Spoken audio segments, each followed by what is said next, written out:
Good morning, guys. We will showcase today examples of the claim check pattern. First, let's recap the pattern.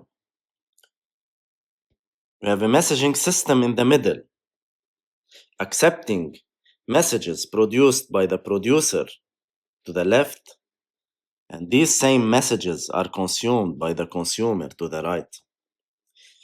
These messaging systems or message brokers by default impose a limit on the message size, which is 256 KB. In Azure Service Bus and Amazon queuing service. This kind of systems, guys, are built for small messages and high volume. They aren't built to support large messages. That's the idea behind having a message broker in the middle. They usually impose a default limit for a valid reason they have in the way they implemented their system. So once your messages have a payload that is large, let's say a 1 meg message,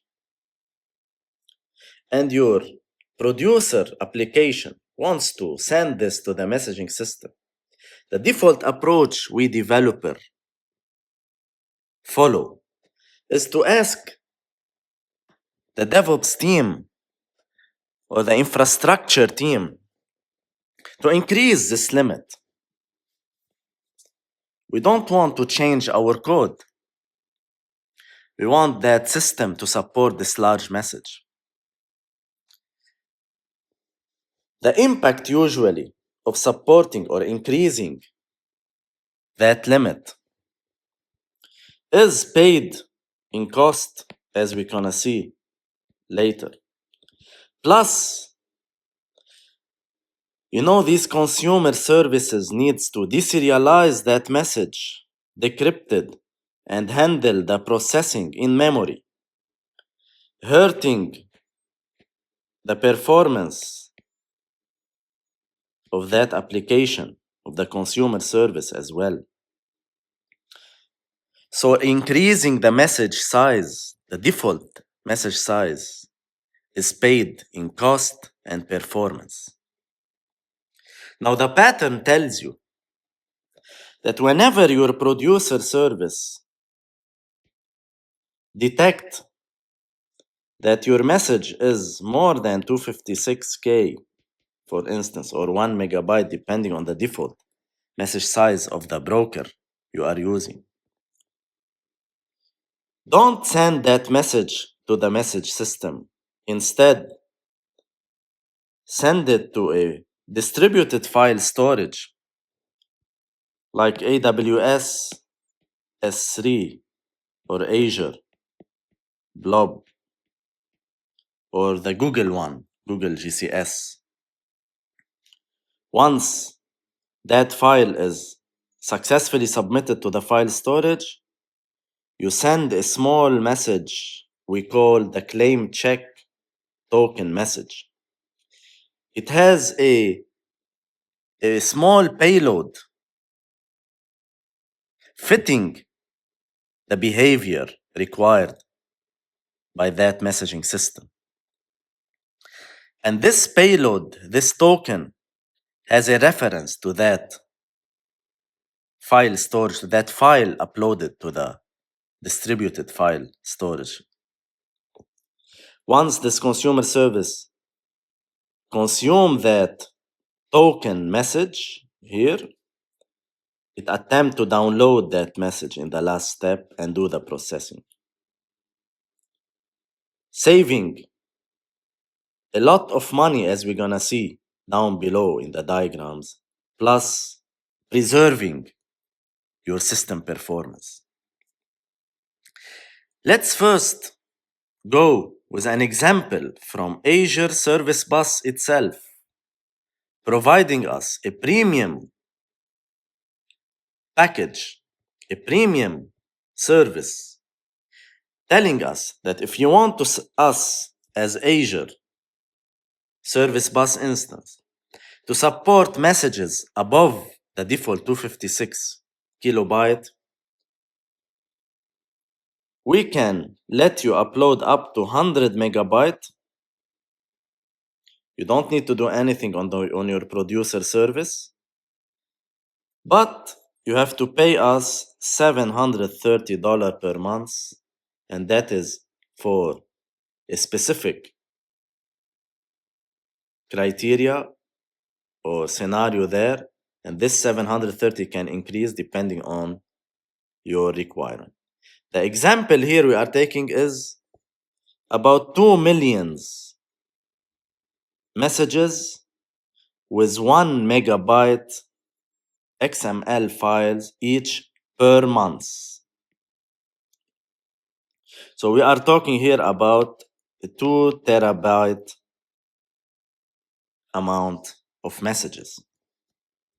So simply you pay this price, Azure Service Bus gonna accept all your messages, all your XML files that are of 1 megabyte. Then you're gonna benefit from the connection, from the integration, from the bindings you can do between Azure functions, the consumer acting as a consumer, and the service bus. And you will be able to consume all these messages directly from the service bus. That's the idea of paying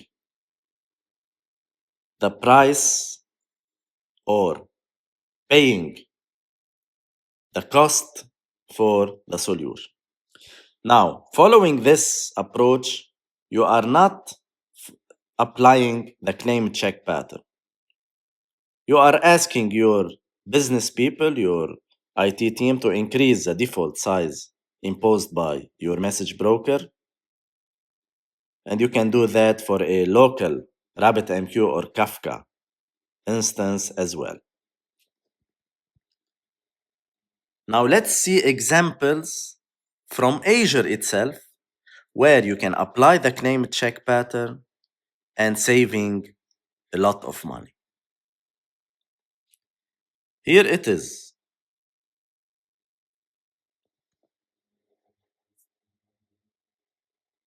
You see the producer service to the left here. Now, once it detects that the file is above the 256K limit, it uploads that file to Azure Blob storage. And we are still on the same example here of 2 terabyte messages per month. Azure has a service called a notification service called Event Grid that can listen or subscribe to your blob. And once a file hit that blob container, it directly forward that event with a blob reference to Azure Service Bus. That message created on Azure Service Bus is the claim check token message, which is small in size. Keeping that same big 1 meg file inside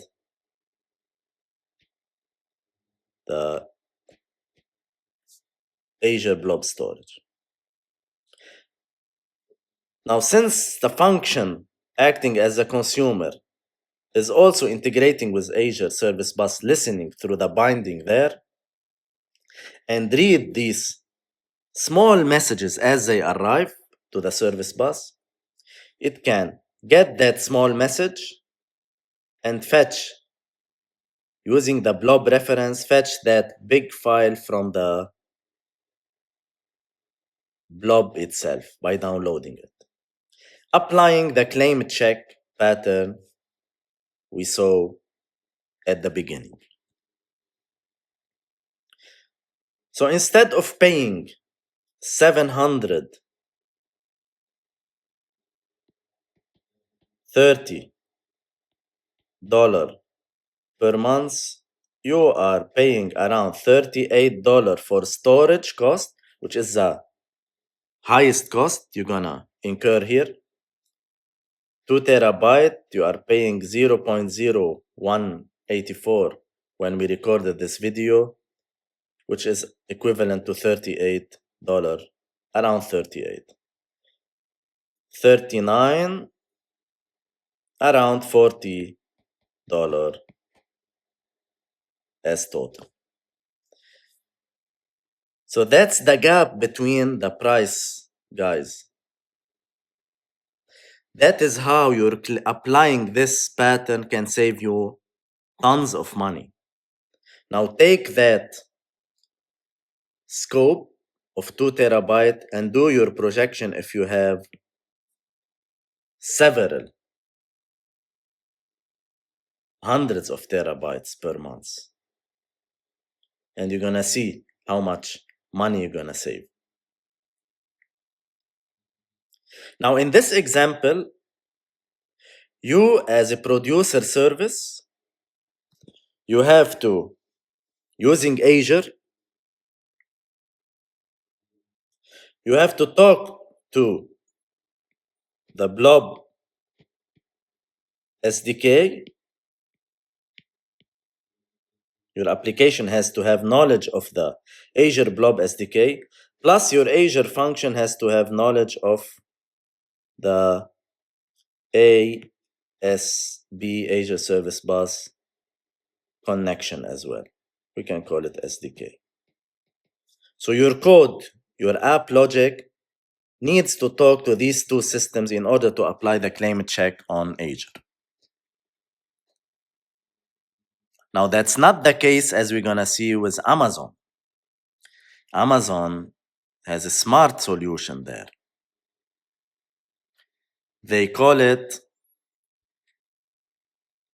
AWS Simple Queuing Service Extended Client SDK, guys.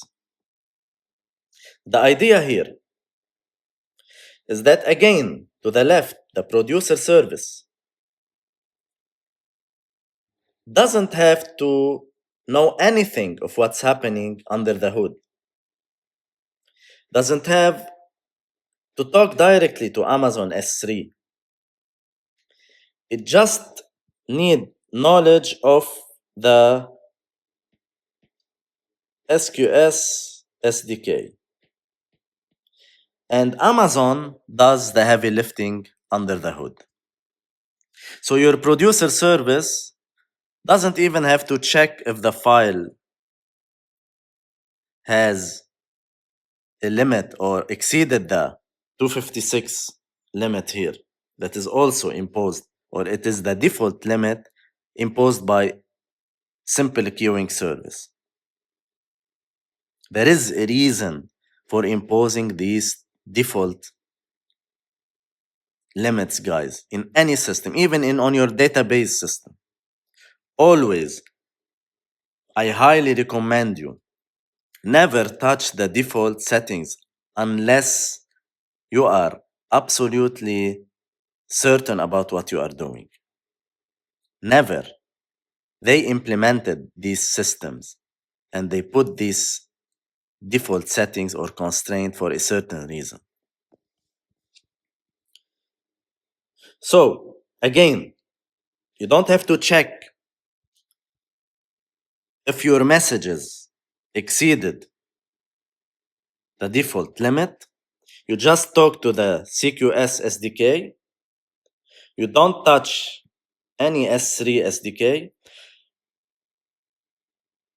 You send this file to Amazon through their extended client SDK, and Amazon does the heavy lifting. When the file is above 256K, it uploads that file into Amazon S3. If it is less than that file, than that limit, then it sends it directly to SQS, applying the claim check in their own way. The consumer service, on the other end, even don't have to know about S3. It doesn't have to check what the message has in order to decide whether to download that message from the distributed storage. No, it only consumes the extended client SDK, SQS SDK. So everything, the claim check pattern is applied under the hood. And when you work with Azure and Amazon, you're gonna see lots of similar cases. Usually Amazon tries to do the heavy lifting on your behalf as programmer using their SDKs. So again, you are paying the cost of storage, which is around $44 for 2 terabyte here, example, plus you're gonna incur some SQS operation, which is equivalent to probably $1 or $2. So you are talking about $730 going down to around $45. Take that scope, do your projection of situations larger, much larger than 2 terabyte per month, or probably 2 terabyte per day, and you're gonna see how much cost you are saving there. That's it, guys. Have a nice day.